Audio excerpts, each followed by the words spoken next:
इस न्यूज के प्रायोजक है English.com। यदि आपको इंग्लिश लिखने, पढ़ने, बोलने या सुनकर समझने में दिक्कत होती है या डर लगता है तो यही है इंग्लिश बोलना सीखने का सबसे अच्छा समय। हम इस कोर्स में आपको सिखाएंगे इंग्लिश ग्रामर के डिफिकल्ट कॉन्सेप्ट बड़े ही आसान तरीके से। आज ही ज्वाइन करें रोहित ऑडिचार अकेडमी English.com। अधिक जानकारी के लिए नीचे दिए गए नंबर्स पर तुरंत संपर्क करें। पद्मेश 24/7 की खबर का असर एक बार फिर देखने को मिला है, जहां बैयर क्षेत्र के अंतर्गत आने वाले ग्राम पंचायत माना के ग्राम लपटी में बीते दिनों आई बाढ़ की वजह से ग्राम में आवागमन करने का प्रमुख पुलिया बाढ़ की वजह से टूट गया था।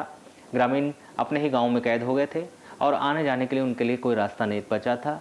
उन्होंने प्राचीन काल की तरह ही बांस और लकड़ियों का पुलिया ही नाले पर बनाकर आवागमन शुरू कर दिया था। संबंधित विभाग ने जब ग्रामीणों की सुनवाई नहीं की तो ग्रामीणों के द्वारा इसकी जानकारी पद्मेश 24/7 को वीडियोस वायरल करके दी थी और खबर प्रसारित होने के बाद अब संबंधित विभाग के द्वारा इसे संज्ञान में लिया गया और ग्रामीणों के लिए बाईपास के रूप में ग्राम से मुख्य मार्ग के जाने के लिए रोड बनाई जा रही है, जिसका कार्य अब शुरू हो गया है, जिसकी जानकारी ग्रामीणों के द्वारा दी गई। आपको बता दें कि बीते दिनों जिले में हुई लगातार भारी बारिश से नदी नाले उफान पर आ गए थे। इस दौरान कई गांवों में बाढ़ का पानी घुसने से अनेक मकान धराशायी भी हो गए थे, तो वहीं किसानों के खेतों में लगी धान की फसल भी डूबने से खराब हो गई थी। कई ग्रामों और शहरों के संपर्क भी टूट चुके थे। इस दौरान कई पुल पुलिया भी क्षतिग्रस्त होकर टूट गए थे। ऐसा एक मामला बैयर क्षेत्र की ग्राम पंचायत माना के ग्राम लपटी का सामने आया था, जहां गड़ी मार्ग के बीच प्रवाहित होने वाले नाला कश्मीरी नाले पर बना पुलिया तेज बहाव से बह गया था, जिससे अब यहाँ के ग्रामीणों को आना जाना करने में काफ़ी मुसीबत हो रही थी, जबकि गाँव में कोई दूसरा रास्ता ही नहीं था।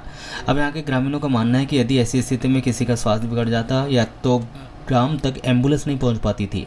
पुल टूटने की वजह से उन्हें हाट बाजार और बच्चे स्कूल तक नहीं जा पा रहे थे। इन सभी परिस्थिति को देखते हुए उन्होंने संबंधित विभाग से गुहार भी लगाई थी।